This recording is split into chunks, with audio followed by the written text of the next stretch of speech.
대체 복무의 방법도 마련하지 않은 채 소위 양심적 병역 거부자라고 불리는 이들을 처벌하는 건 위헌이다. 내년 말까지 대체 복무 방안을 마련하라. 이게 헌법재판소의 판결이었습니다. 이제 그 정기국회에서 시작을 해야 됩니다. 그래야지 이 법안도 결정하고 현장에서 준비를 해서 6개월 정도 또 유예 기간을 둬야 돼요. 그 다음에 시행을 해야 되니까 서둘러야 될 텐데요. 그래서 정치권에서 대체 복무한 아이디어들이 쏟아지고 있습니다. 근데 안들마다 결이 좀 다릅니다. 예, 오늘 그 안을 낸 분들의 설명을 직접 들으시고요. 여러분이 판단해 주십시오. 먼저 대체 복무는 장기간 고강도로 해야 된다라는 입장이세요. 전반기 국방위원장을 맡기도 했던 자유한국당 김하경 의원 연결하겠습니다. 김하경 의원님 안녕하세요. 예, 당신께 맞춥니다. 안성조신 국회 환경노동위원장 김하경 의원입니다. 네, 지금은 환노위원장 되셨군요. 네네. 그러시군요.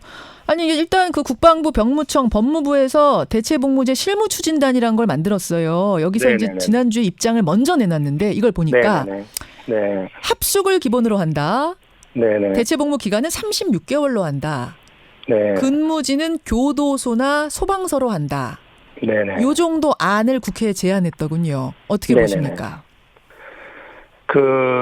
단적으로 말씀드리면은 국방부가 뭐 검토를 하는 거는 자유지만은 결국 입법은 우리 국회에서 하게 돼 있고요. 그렇죠.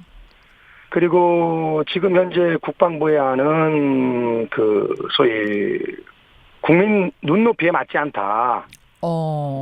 저는 그렇게 생각을 하고요. 병역을 거부하는 사람들의 편의를 과도하게 보장하는 그런 안이라고 생각이 됩니다. 만약에 이렇게 현역과 기간도 차이도 얼마 안 나고 또 손쉬운 일을 한다고 하면은 누가 대한민국에서 국방의 힘을 다하겠습니까? 예를 들어서 정말 그야말로 다 이 병역을 회피하는 그런 풍조가 만연되지 않을까 심히 우려가 됩니다. 근데 그때 이제 인터뷰를 해보니까 진짜 이 사람이 어떤 종교적 양심 거부자 이런 사람인지 아닌지를 철저하게 심사할 거다 이렇게 얘기를 하던데요. 제가 이번에 소위 양심적 거부자라는 거는 제가 제외를 했습니다만은 사실은 양심적 거부자라는 용어 자체가 저는 말이 안 됩니다. 아니 그럼 군대 가는 사람들은 다 비양심적인 사람들입니까? 잠깐만요. 저는 국방의 의무를 다하기 위해서 저 공군 병장으로 다 만기제대 35개월을 했습니다. 저는. 그러셨어요. 그런데 정말 이게 이제 거의 모두 99% 이상의 특정 종교분들이거든요. 그러면은 종교적인 어떤 이념에 의해서 군대를 가지 않는다고 하면은 정말 그야말로 그에 상응하는 그런 병역을 대체하시는 그런 고강도의 일을 맡기고 또 기간도 길게 하는 것이 맞다고 생각이 됩니다. 제가 이번에 44개월로다가 한 것 같은데 44개월로 했습니다. 근데 44개월이라는 것 자체가 공군이 현재 지금 22개월이거든요. 그렇죠. 가장 길게 근무하는 현역이 공군 22개월이에요. 네, 공군의 2배 정도는 해야 된다. 왜냐면 36개월 지금 국방부 안대로라고 하면 공익법무관이나 공중보건이가 지금 36개월을 근무를 하고 있습니다. 공중보건이 보건소. 네, 그렇기 때문에 형평성 논란이 나올 수가 있죠. 알겠습니다. 김하경 의원이 발의한 안을 제가 다시 한 번만 여러분 설명드릴게요. 복무기간 44개월 그리고 지뢰 제거 지원 같은 전쟁 예방 활동 또는 국가유공자, 보훈 대상자를 대상으로 하는 보훈 사업 등에 복무하도록 규정한다. 네네. 현행 사회복무 요원과 겹치지 않게 사회복지시설 복무는 제외한다. 이렇게 내셨네요. 네네, 맞습니다. 네네. 근데 지뢰 제거가 아니라 지뢰 제거 지원. 지원은 뭡니까? 지뢰를 제거하는 게 결국은 지원하는 거죠. 지뢰 제거예요? 그러면. 근데 이제 분명히 말씀드릴 것은 제가 지뢰 제거라는 그런 업무에 한정하는 것이 아니라 전쟁을 예방하고 평화를 증진하는 데 지원하시는 업무라고 했는데 그 중에 하나가 이제 지뢰 등 특정 재래식 무기 상용 및 이전의 규제에 관한 법률에 의해서 해당이 되기 때문에 그 문제가 나온 것 같습니다. 근데 제가 국민 여론조사를 좀 봤더니요. 의외로다가 많은 국민들이 한 64% 국민들이 이 지뢰 제거하는 거 찬성한다. 이런 말씀을 해주셨는데 뭐 우리 국회 차원에서 충분히 논의해 볼 만한 그런 사안이라고 저는 생각이 됩니다. 근데 이제 여기에 대해서 문제를 제기하는 측에서는 이렇게 말씀하세요. 소위 스스로의 양심상 문제로 총을 난 들 수 없다. 전쟁 훈련을 할 수 없다. 이래서 병역 거부하는 사람들인데 그 사람들한테 지뢰 제거를 시키는 건 그들이 따를 수 없는 일이다. 즉 대체 복무가 될 수 없다. 어떻게 생각하십니까? 그 납득이 안 가는 거죠. 왜냐면은 이건 총을 두고 사람을 죽이는 것이 아니라 어떻게 보면은 남북 군사적 대치를 해소하기 위한 평화를 위한 초석을 놓는 상징적인 그런 임무거든요. 이런 문제라던가 그 전사자 유해 발굴이라던가 이런 거는 사실은 대단히 중요한 업무입니다. 그러나 이런 것이 남을 죽이거나 무슨 소위 전쟁에 투여되는 그런 일은 아니거든요. 그렇기 때문에 그거는 저는 맞지 않다고 생각이 됩니다. 또 하나는 44개월 복무기간인데 네네. 아까 말씀하신 대로 공군 22개월 제일 오래 하는 공군보다도 2배. 이거는 너무 징벌적 성격으로 대체 복무를 주는 거 아니냐. 이건 벌이 아닌데 어떻게 생각하세요? 그러면 그건 말이 안 되는 이유가 뭐냐면요. 예. 군대에 가게 되면은 여러 가지 저도 군대를 갔다 왔습니다만 젊은 나이에 나라를 위해서 소위 군대라는 제한된 틀 속에서 여러 가지 자유를 억압당하고 소위 어려운 생활을 해야 되지 않습니까? 나라를 위해서. 그렇죠. 근데 그런 거를 안 한다고 하면은 아니 최소한도 그런 군대 생활에 2배 정도는 해야 국민들이 납득을 하지. 만약에 그렇지 않으면은 저는 상당히 앞으로 소위 군대로 회피하는 사람들이 늘어나리라고 생각이 됩니다. 회피한다면 그러면은 본인이 신념이 그렇지 않은데도 그런 척 그 종교에 가입을 한다든지 이런 식으로요? 물론이죠. 충분히 가능한 얘기죠. 아무도 군대 가려고 손가락도 자르고 별짓 다 하는 사람들도 있는데. 손가락도 자르는 마당인데. 그런 사람은 아주 이례적인 거 아니에요? 별일 다 있지 않습니까? 그래서 제가 이번에 소위 여러 가지 소위 군대를 면제하는 데 있어서 협조하는 그런 분들에 대해서 처벌하는 그런 규정도 제가 하나 넣어놨죠. 그래요. 그러니까 이게 지금 그 부분에 쟁점이 하나 있고 김학용 의원이 내신 안에 보니까 이런 것도 있더라고요. 지금 양심적 병역 거부자, 대체 복무가 가능하게 한 양심적 병역 거부자에는 종교의 문제로 그 종교에서는 이제 군대 못 가게 하니까 그래서 안 가는 분들이 있고 또 한 종류는 자신의 신념상 나는 전쟁 훈련을 할 수 없다. 평화주의자다 해가지고 양심적 병역 거부 소위를 하는 분들이 계시거든요. 근데 김학용 의원은 후자의 경우는 넣으면 안 된다 하셨네요. 자, 실질적으로 지금 군대를 거부하는 사람들의 99% 이상이 99.2%인가 그러는데 거의 대부분이 특정 종교분들이고요. 99.2%가 여호와의 증인인 거죠. 맞습니다. 그리고 나머지 건전한 그런 대한민국 청년들은 군대 거부하지 않습니다. 그리고 양심에 따른 거부자를 도대체 그럼 어떻게 그걸 구별을 합니까? 예를 들어서 앵커님을 의자에 앉혀놓고 이것저것 물어보고 자료 제출하고서 양심이 군대 안 가는 게 맞다, 가는 게 맞다.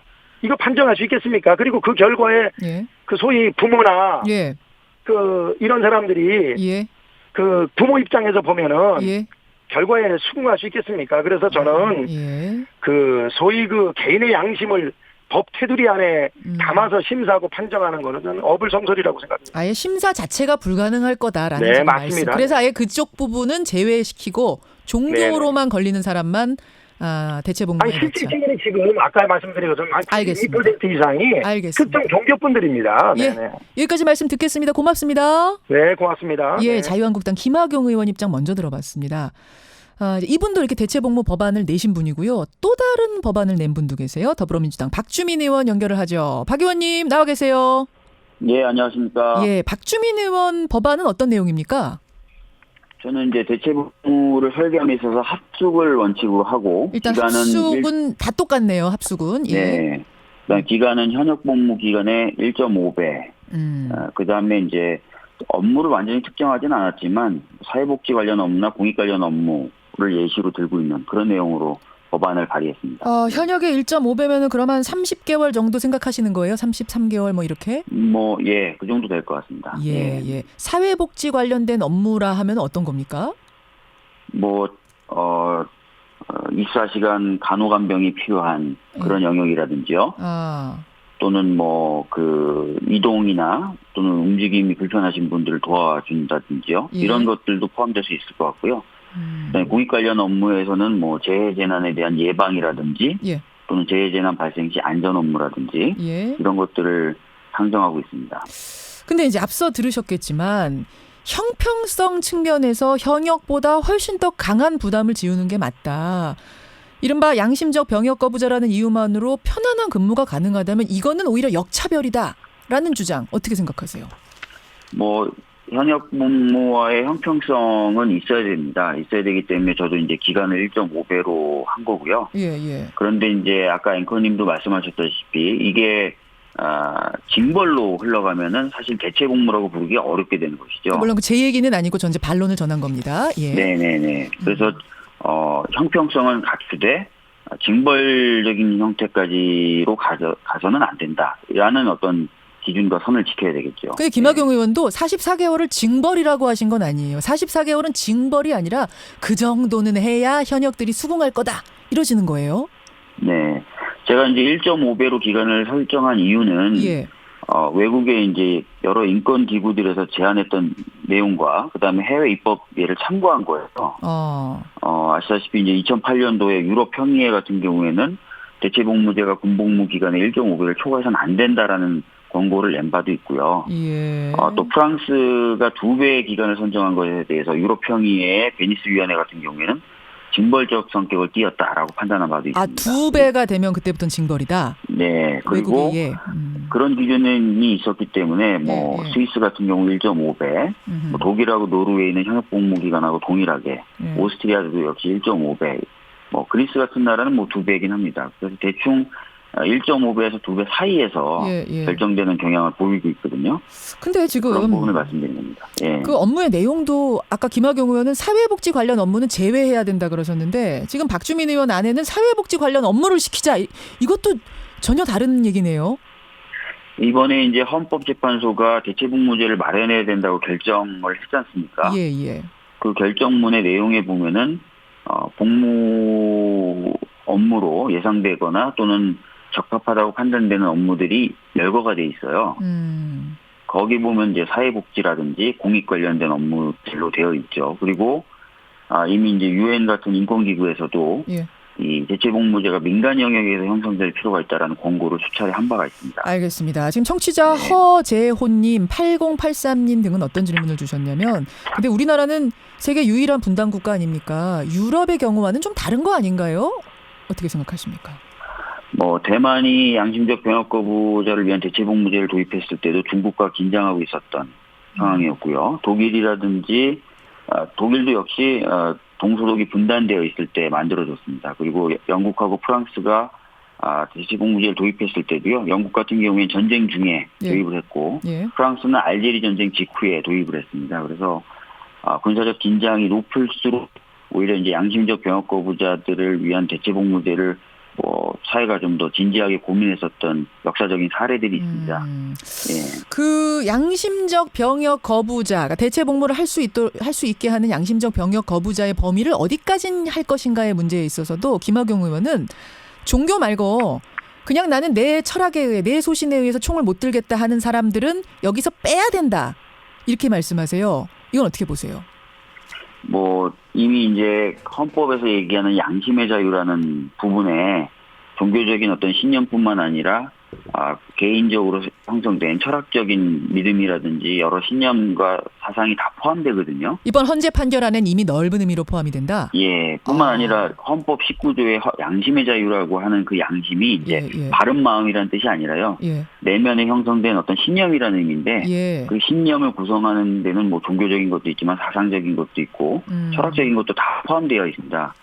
그렇기 때문에 단순하게 종교 관련된 부분만 포함돼야 된다라고 얘기하면은 이번 헌재 결정에 하고도 상치되는 것이죠. 이게 심사는 가능할까요? 아까 저한테 그러시더라고요. 심사할 수 있겠느냐? 그 사람의 양심을 어떻게 들여다볼 거냐? 총을 얼마든지 들 수 있는데 총 못 든다. 이럴 경우에는 어떻게 하느냐?